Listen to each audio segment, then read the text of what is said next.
আসসালামু আলাইকুম রহমতুল্লাহি ওবরাকাতুহু। প্রিয় ভাই বোনেরা, আশা করি আল্লাহর রহমতে সবাই অনেক অনেক ভালো আছেন। আজকের এই ভিডিওতে আমি তিনটি ঘটনা বলবো। এই ঘটনাগুলো শুনলে আপনারা বুঝতে পারবেন যে মানুষ রাতারাতি অনেক ধনী হয়ে যাচ্ছে, আবার রাতারাতি ফকির হয়ে যাচ্ছে আর কি, মানে একদম নিঃস্ব হয়ে যাচ্ছে এরকম আর কি, মানে যে জিনিসগুলো করে, বিশেষ করে যুব সমাজ। হ্যাঁ, তো আপনারা অবশ্যই ইভেলির নাম শুনেছেন। হ্যাঁ, আমি কথা না বাড়িয়ে মানে সরাসরি ঘটনাতে চলে যাই।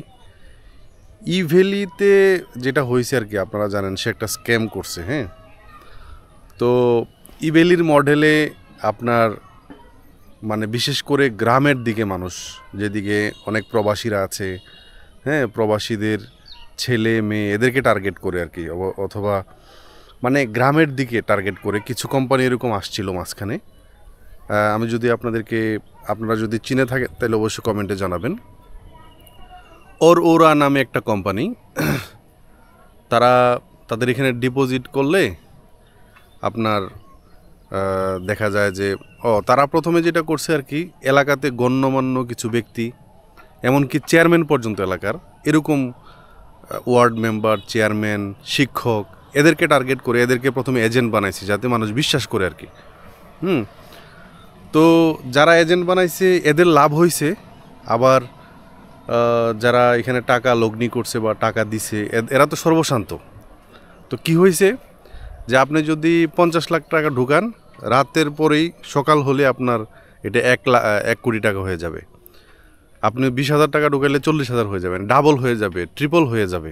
আপনি যদি আপনার আন্ডারে আরও কাউরে ঢুকান, তাহলে আপনি হয়তো বা ওর কাছ থেকে যে কমিশনটা আসবে ওইটাও আপনার অ্যাকাউন্টে যুক্ত হবে, এরকম আর কি। তো ওই কোম্পানি আসার পরে আমার একটা বন্ধু আর কি, সে আমাদের স্থানীয় বাজারে ব্যবসা করে, সে আমারে কল দিল যে বন্ধু, তুই তো অনলাইনে কাজ করস, তো এরকমভাবে আমার অফার দিতেছে। এলাকার একজন গণ্যমান্য ব্যক্তি তারে অফার দিল যে টাকা ঢুকাইলে আপনার এই লাভ চলে আসবে আর কি, কোনো লসের কোনো সম্ভাবনা নাই। আমি বললাম যে এটা তো তাইলে একটা স্ক্যাম, এটা তো ইভেলির মতো বা এই টাইপের হইতে পারে। আমি বললাম যে আমি অনলাইনে কাজ করি, আমি তো এরকম কিছুতে আমি যুক্ত নাই, আমি তোরে নিষেধই করব। পরে সে আর যুক্ত হয় নাই। তো এরপরে আমার আরেকজন কল দিছে, হ্যাঁ, আমাদের আরেকজন পরিচিত আর কি। তো উনি আমারে ফোন দিয়ে বলতেছে এরকম যে, আরে মিয়া, তুমি কয় টাকা ইনকাম করবা অনলাইনে কাজ করে? দেখো, আমি 5 লাখ টাকা দিছিলাম, আমার 11 লাখ টাকা চলে আসছে এরপরের দিন। এগুলো বাদ দিয়া তুমি এদিকে আসো, তুমি প্রমোট করো, নিজে ইনকাম করো। তুমি যেই যাদেরকে ঢুকাইবা, তোমার তো একটা অনলাইন প্ল্যাটফর্ম আছে, তুমি করলে তুমি অনেক হবে।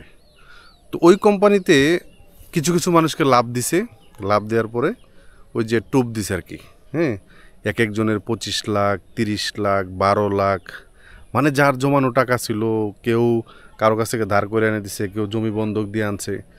ওইভাবে ভাই কি বলবো, এই অরোরা নামে যে কোম্পানিটা, মানে এই কোম্পানির ফলে যেটা হয়েছে, মানে আমাদের এলাকার সরকারি চাকরি করে এরকম মানুষের জেলে গেছে, বুঝছেন, টাকা দিতে পারে নাই, জেলে গেছে এজেন্ট, মানে চেয়ারম্যান মেম্বার থেকে শুরু করে, আমি তো আগেই বললাম এরকম মানুষরা যুক্ত হয়েছিল। এরপরে আরেকটা ঘটনা, সেটা হচ্ছে আমি শহরে থাকি, তো এখানে একজন ভাই হঠাৎ করে, একজন সিনিয়র ভাই আমার, উনি আমারে বলল যে ভাই, আপনি তো ফ্রিল্যান্সিং করেন শুনলাম, বা অনলাইনে কাজ করেন, এম দিয়া নাম সম্ভবত MFT বা এরকম কিছু একটা, আমি মানে এই মুহূর্তে খেয়াল আসতেছে না, একটা অ্যাপ, ওই অ্যাপে টাকা ঢুকাইলে যে এই অরোরা কোম্পানির মতোই আর কি। হ্যাঁ, তারা টাকাটা মাল্টিপল করে দেয় আর কি। তো পরে আমি বললাম যে ভাই, না, আমি যে টাকাগুলো জমাইছি এগুলো দিয়ে আমি একটা ভালো কাজের উদ্দেশ্যে আমি লাগাতে চাই, বা আমি একটু ব্যবসা বা যেটা ভ্যালিড আর কি, আমার কাছে এটা ভ্যালিড মনে হচ্ছে না, তো আমি এটা ঢুকবো না আর কি, আমি সরাসরি না করে দিই আর কি। তো পরে উনি আমার সাথে যোগাযোগ করে নাই। তো উনি বলতেছে যে ভাই, যে আমার ঢুকাইছে ওর জন্য আমি দোয়া করি, আমি তো এরকম প্রত্যেক দিন দেখা যায় 40-50 টাকা ইনকাম করতেছি, আপনি আসলে পারেন। আমি ডাইরেক্ট না করলাম। তো পরে উনি আমার সাথে আর যোগাযোগ করে না আর কি। পরে 1.5 মাস পরে জানলাম যে এই কোম্পানিটা চলে গেছে। সো এই যে ইভেলি টাইপের যে কোম্পানিগুলা টাকা মাল্টিপল করার জন্য আসবে, তারপর হঠাৎ করে উধাও হয়ে যায় আর কি। সো এইভাবে কিন্তু অনেক মানুষ টাকা করতেছে, টাকা হারাইছে। এটা ইদানিং আমি আর শুনতে পাই নাই, বাট এরকম মাঝে মধ্যে যদি আসে আপনার কাছে যে টাকা দিয়া বিকাশ দিয়া ডলার ঢুকাইলে বা নগদ দিয়ে ডলার ঢুকাইলে আপনার ডলারটা ডাবল হয়ে যাবে।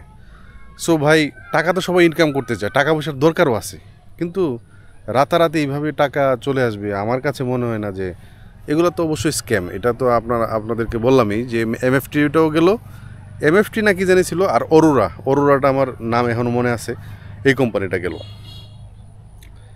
এখন ভাই ওইটা তো গেল, এটা এটা ফার্স্ট গল্পটা বললাম আপনারে।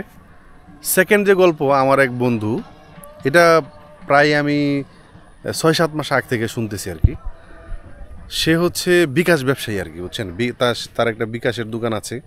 তো সে আমারে বলতেছে যে ভাই, তুই তো জানোস না, পোলাপান তো বাপ মার কেউ 30 লাখ, কেউ 35 লাখ এক রাত্রে হারায় ফেলছে, এক রাত্রে টাকা ঢুকাইয়া জুয়া খেলা শেষ। এরকম অনেক আপনার কাছে যদি ফেসবুকে জানতো, মানে বড় বড় যারা ইউটিউবার আছে, এখন তো এআইয়ের যুগ, এআই দিয়ে ভিডিও বানায়া, হয়তো উনি উনি এই ভিডিও বানানই নাই, কিন্তু ওনার একটা ছবি দিছে, উনি এই এআই দিয়ে ওনারের দিয়ে মানে ওনার ছবি থেকে কথা বলাচ্ছে যে এই অ্যাপটাতে তুমি টাকা ঢুকাইলে বা এই গেমটা খেললে, গেম ওপেন করার জন্য টাকা লাগে, টাকা ঢুকাইলে। আমার জানা মতে একজন পরিচিত এক ভাই, সে এক রাতে 12 লাখ টাকা ইনকাম করছে এরকম গেম খেলা, বুঝছেন। আমি এগুলা গেমের নামও জানি না, আমি গেমের নাম শুনতে চাই নাই। ওই যে এরকমই হবে আর কি। সেই এই লোভে ভাই এরপরের রাত্রে 35 লাখ টাকা তার উদাও, বুঝছেন। সো মানে আমি দেখছি যে এলাকার পোলাপান, এটা শহরের আশেপাশেও আছে, এলাকার পোলাপান লাইন ধরে এই আপনার রাস্তার পাশে সন্ধ্যার পরে বিভিন্ন সময় দেখি যে তারা করে কি বলে ওই গেম খেলে। সো ভাবলাম, পরে পরে পরে বুঝতে পারলাম যে ভাই কাহিনী তো ওইখানে, কাহিনী হচ্ছে যে এরকম গেম খেলা টাকা আসে, কারো আসে আবার কারো চলেও যায় আর কি। সো এই যে গেমগুলা, এই বিভিন্ন ধরনের গেমস, গেমস একটা টার্গেট দেয়, ওই টার্গেট অনুযায়ী আপনি মিশনটা কমপ্লিট করতে পারলে আপনার টাকা আসবে, আবার লস করলে পুরো টাকা নিয়ে যাবে, এরকম আর কি। সো এটা হচ্ছে 2 নম্বর কাহিনী, মানে বিভিন্ন গেমসের মাধ্যমে, গেমসের নাম করে আপনার এটা জুয়া আর কি, ডাইরেক্ট জুয়া। আর আইপিএলের বাজি বা এগুলো তো আপনার হাতেই নাই। কোহলি আগামী এই ওভারে কয়টা ছক্কা মারবে, এটা তো কোহলি খেলতেছে ভাই। আপনি ওই কয়টা ছক্কা মারলো, আর কে কয়টা আউট করলো, এটার উপরে আপনি বাজি করতেছেন। তো এগুলো তো শরীয়তে অ্যালাউই নাই। সো এবার জুয়া টাইপের বিভিন্ন জিনিসপাতি ভাই কি বলবো। আমার এক ফ্রেন্ডের ভাগিনা, তারে মুদির দোকান দিয়ে দিছে তার বাপে, সৌদি আরব থাকে তার বাপ, কষ্ট করে অনেক টাকা দিয়া একটা মুদির দোকান করে দিছে। সে এই ব্যবসাপাতির সব মালামাল বেচছা আপনার এরকম গেমস খেলা টাকা সব হারাইছে। এখন নিয়ন্ত্রণে আসছে শুনলাম। তো ভাই এই কাহিনী হচ্ছে। 3rd নাম্বার, আমার এক স্টুডেন্ট আর কি, গত 6-7 মাস হবে, 6 মাস আগে মেবি আমাকে বলছে যে ভাই আমি তো কাজ করতেছি, গাজীপুর থেকে কল দিছি আর কি। আমি একটা টিম, আমার 4-5 জন টিম মেম্বার নিয়ে একটা অফিসও নিছি, নিয়মিত কাজ করতেছি। তো কোনো মাসে দেখা যাবে ক্লায়েন্ট আছে, কোনো মাসে নাই, খুব ভালো যাইতেছে। দেখা গেছে যে এক মাসে আমি 3 লাখ টাকা ইনকাম করলাম, আবার আরেক মাসে দেখা যায় যে 10,000 টাকা, 20,000 টাকা। তো এরকমভাবে ভাই আমি কিছু করতে চাই আর কি। তো উনি নাকি শুনছে আর কি যে ট্রেডিং করে ইনকাম করা যায়, ওই যে forex trading, crypto trading, gold trading, বিভিন্ন ট্রেডিং আছে, এগুলো দিয়ে ইনকাম করা যায়। তো ভাই আমার বিলকুল মানে আমার এই সম্পর্কে কোনো আইডিয়াই নাই। তা আমি ওনারা বলছি যে ভাই এগুলা নিয়ে আমার কোনো আইডিয়া নাই, আমি এগুলা নিয়ে যাই না, তারপর আপনাকে জানাবো আর কি। তারপরে বিভিন্ন ভিডিও দেখা শুরু করলাম, ভিডিও আসছে, বিভিন্ন মানুষ এখন তো অনেকে ভিডিও বানায় ইউটিউবে। তো যেটা বুঝলাম আর কি, এবং এটা হালাল কিনা হারাম, তো আমি কিছু স্কলারদের, বাংলাদেশের বিখ্যাত কিছু স্কলার আছে, ওনাদের কিছু কথা শুনলাম। এটা অত্যন্ত ঝুঁকিপূর্ণ কাজ আর কি। নিজেকে ঝুঁকির মধ্যে ফালানো ইসলামে এলাও নাই, একজন বলল আর কি। আর আরেকজন বলল যে এই মার্কেটটা কিভাবে নিয়ন্ত্রিত হয়, এখানে আপনার হয়তো $100 আছে, এটা দিয়ে আপনি ট্রেড করবেন, কিন্তু এই অল্প টাকা দিয়ে তো আপনি লাভ করতে পারবেন না। এখানে অনেক ব্রোকাররা থাকে, মাঝখানে দালালরা থাকে, তারা আপনাকে ঋণ দেয়, এটাকে লেভারেজ বলে। এই লেভারেজের যে কমিশন বা লেভারেজের বিষয়টা, লেভারেজ কিভাবে আসে, এই জিনিসগুলা আসলে মানে এই জিনিসগুলোর কারণে অনেকে বলছে হারাম হইতে পারে। আবার জাকির নায়কের একটা লেকচার শুনলাম, উনি বলছে যে যদি ট্রেড করার পরে মানে ট্রেড যে করতেছেন, যারা লেভারেজ আপনাকে দিচ্ছে, এখানে যদি সুদ না থাকে তাহলে এটা হালাল। ঠিক আছে। এবং ভাই, একটা সেক্টরে মানুষ জানে যে 90 থেকে 95% মানুষ ব্যর্থ হয়, 5 থেকে 10% মানুষ সাকসেস হচ্ছে ট্রেড করে। আমি যেটা জানলাম আর কি, গত 5-6 মাস ধরে আমি এটা নিয়ে একটু ভিডিও দেখতেছি, নিজে তো করার প্রশ্নই ওঠে না, তো আমি এটা দেখতেছি আর কি। তো বিষয়টা হলো যে আপনি জানেন 90 থেকে 95% মানুষ ব্যর্থ হচ্ছে, তার মানে এখানে তো কিছু একটা আছে, মানে এখানে শিখার ব্যাপার স্যাপার আছে, এখানে অনেক ফান্ডামেন্টাল অনেক ব্যাপার আছে, অনেক টেকনিক্যাল ব্যাপার স্যাপার আছে। হ্যাঁ, অনেক নিউজ বিভিন্ন সময়, যেমন একটা ট্রাম্পের একটা কথায় গোল্ডের দাম কমে যায়, ট্রাম্পের একটা বক্তব্যে একটা কার্যক্রমে ক্রিপ্টোকারেন্সির দাম কমে যায়। এগুলো আবার বাংলাদেশে দুইটা বিষয় আছে, একটা হচ্ছে বাংলাদেশে এলাও কিনা, আর একটা হচ্ছে ইসলামের দৃষ্টিতে হালালতা বা হারাম। ইসলামের দৃষ্টিতে হালালতা বা হারাম, এটা নিয়ে আমি এখনও পর্যন্ত ওইভাবে কি বলে কনফার্ম হতে পারি নাই, আরও একটু গবেষণা করা দরকার। বাট যেটা বুঝলাম যে ফরেক্স মার্কেট, এখানে ভাই আরেকটা কাহিনী আছে। এই তো ঘটনা মনে হয়ে গেল। কাহিনীটা হইল, আমার এক ফ্রেন্ড সম্পর্কে মামা, সে থাকে প্রবাসে আর কি, ইউরোপের একটা দেশে থাকে। সে বলতেছে যে বাগিনা, আমি তো এরকম 10-15 লাখ টাকা আমি তো ধরা খেয়ে গেলাম, আমার অবস্থা খুবই খারাপ। হ্যাঁ, যে জমানো টাকা ছিল এগুলো সব শেষ। কিভাবে? ওই ট্রেডিংয়ের মধ্যে আবার 2-3 ধরনের ট্রেডিং আছে, এটা আমি বলতেছি আপনারে। একটা হচ্ছে বাইনারি ট্রেডিং আর কি, মানে আপনার একটা টাইম ফ্রেম দিল, উপরে গেলে আপনার প্রফিট, আপনি যেটা গেস করছেন আর কি, গেস করা, এটা উপরে গেলে প্রফিট, নিচে গেলে আপনি মানে যেই টাকা দিয়ে আপনি ইয়ে করছেন, যেই ডলার দিয়ে, এটা গেল আর কি। সো এইভাবে অনেকেই ইনকাম করতেছে, বাট এটাও তো ভাই এক ধরনের জুয়া।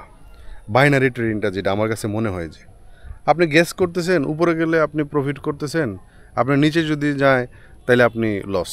আবার নিচে মানে একটা মানে এটা কি বলবো এটাকে, এটা তো ভাই 100% রিস্ক, আপনি রিস্ক নিচ্ছেন। আবার এই বিভিন্ন ট্রেডিংয়ের আবার বিভিন্ন ক্যাটাগরিও আছে, ফরেক্স ট্রেডিং আছে, ক্রিপ্টো, এটা তো বাংলাদেশে এলাও না, ক্রিপ্টো কারেন্সি বাংলাদেশে এলাও না। সো ক্রিপ্টো আছে, গোল্ড আছে, ইথেরিয়াম, মানে যে বিভিন্ন ক্রিপ্টোর আবার বিভিন্ন কারেন্সি আছে। আপনার ফরেক্সের ভিতরে আপনার বিভিন্ন টাইম জোন থাকে, নিউ ইয়র্ক, লন্ডন, এরকম বিভিন্ন সেশন থাকে। তারপর হচ্ছে টোকিও সেশন, এদের আবার বিভিন্ন কারেন্সির মধ্যে বিভিন্ন পেয়ার থাকে। যেটা জানলাম আর কি, আপনার ইউরো ইউএসডি, তারপরে আপনার জিবিপি ইউএসডি, তারপর হচ্ছে আপনার AUD ইউএসডি, JPY ইউএসডি, এরকম বিভিন্ন পেয়ার বানায় দিছে। এবং এগুলা ভাই বড় বড় হেজ ফান্ড, বড় বড় ব্যাংক, এরা নিয়ন্ত্রণ করে মার্কেট, বুঝছেন।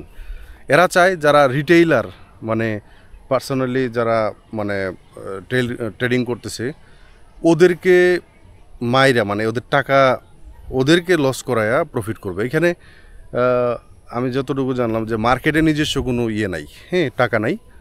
যারা ট্রেড করতেছে, কেউ লাভ করতেছে, কেউ ওইখান থেকে লস করতেছে। যে লস করতেছে ওই প্রফিটটা হয়তো বা সাথে আরও একজন লাভ করতেছে, এরকম আর কি। এবং বিভিন্ন এই যে অ্যালগোরিদম বলে, অনেক সময় দেখা যায় যে বিভিন্ন কোম্পানি, বড় বড় হেজ ফান্ড, ব্যাংক, হ্যাঁ, ইউরোপিয়ান বিভিন্ন ব্যাংক, ইউএসের বিভিন্ন ব্যাংক, এরা বড় বড়, মানে ওদের তো টাকার অভাব নাই, এরা এই মার্কেটটা নিয়ন্ত্রণ করতে পারে আর কি। সো ওরা জানে যে মানে রিটেইলার যারা আছে এদেরকে কিভাবে লস করাইতে হয়। সো ওই জিনিসটাতে তো ভাই প্রপারলি নলেজ লাগবে।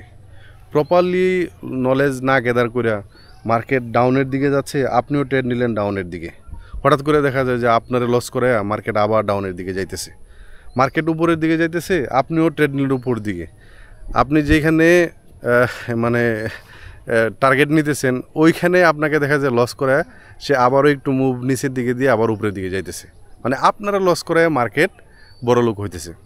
তার মানে এখানে অনেক কিছু জানাশোনার ব্যাপার আছে, তাই না, অনেক ব্যাক টেস্টের ব্যাপার আছে। সো এইভাবে আর কি ধরেন মানুষ না যায় না বুঝা টাকা পয়সা মানে ধরেন কিভাবে যে নষ্ট করতেছে। একটা জিনিস শুরু করার আগে বা বোঝার আগে জানার আগে আপনার কাছে হয়তো বা 10 লাখ টাকা আছে, আপনি এই 10 লাখ টাকারে হয়তো বা এই ধরনের আমি যেই মডেলগুলোর কথা বললাম, আপনি ট্রেডিং করেন বা আপনি যে বিভিন্ন অ্যাপ বা বিভিন্ন জুয়ার গেম টেম এইগুলাতে আপনি হয়তো বা এই 10 লাখ টাকারে একদিন আপনি 20 লাখ টাকা বানায় ফেলতে পারবেন। কিন্তু বিশ্বাস করেন আপনি যদি ভ্যালিড কোনো বিজনেস করেন, ভ্যালিড কোথাও আপনি লাগান, কোনো একটা স্কিল ডেভেলপ করেন এগুলো দিয়েও, অথবা কোনো একটা বিজনেস করেন ভ্যালিড, যেটা নিয়ে কোনো প্রশ্ন নাই, আপনি কিন্তু এই 10 লাখ টাকা থেকে প্রত্যেকদিন 1,000 টাকা বের হয়ে আসবে না, 1 লাখ 2 লাখ বার আপনি এই 10 লাখ টাকা থেকে 1,000 টাকা প্রত্যেক দিন বার করতে পারবেন। হ্যাঁ, প্রত্যেক দিন বার করতে পারবেন। এই 10 লাখ টাকা থেকে 5,000 টাকা আপনি হয়তোবা 1 লাখ বার বের করতে পারবেন, কিন্তু একবারই হয়তোবা এই 10 লাখ টাকা আপনার এই ধরনের ঝুঁকিপূর্ণ ব্যবস্থাতে গিয়ে 20 লাখ টাকা হয়ে যেতে পারে, কিন্তু সব সময় কিন্তু হবে না। এই 20 লাখ টাকা কিন্তু আবার যেরকমভাবে 10 লাখ টাকারে 20 লাখ টাকা বানাইছেন, ওই 20 লাখ টাকাও কিন্তু একবারে আপনার নাই হয়ে যেতে পারে। সো আমার কাছে মনে হয় যে জিনিসগুলো বুঝাইতে পারছি। এভাবেই কিন্তু মানুষ ফকির হয়ে যাচ্ছে, বুঝছেন, এবং অনেকে আত্মহত্যার কাছাকাছি পর্যন্ত চলে গেছে আমি জানি, ঠিক আছে। তো ভাই এই আর কি, আমাকে পার্সোনালি অনেকে ট্রেডিং সম্পর্কে করেন, তা আমি আরেকটু কনফার্মেশন পায়া নেই। আপনারাও কমেন্টে জানায়েন, কোনো লিঙ্ক টিঙ্ক থাকলে দিয়েন, ভিডিও লিঙ্ক থাকলে, কে কী কথা বলছে না বলছে। বাট আলটিমেটলি ভাই ওই জুয়ার যে অ্যাপ বা এগুলো তো ডাইরেক্ট হারাম, বুঝছেন। সো এই আর কি বিষয়। আজকে ভিডিওটি এ পর্যন্তই থাকবে, অনেক লম্বা কথা বলে ফেললাম, বাট এইভাবে টাকা হারাইতেছে বিদায় আমার দায়িত্ব থেকে আমি ভিডিওটা বানাইলাম। সবাই ভিডিওটা শেয়ার করে দিন। আসসালামু আলাইকুম ওয়া রাহমাতুল্লাহি ওয়া বারাকাতুহু।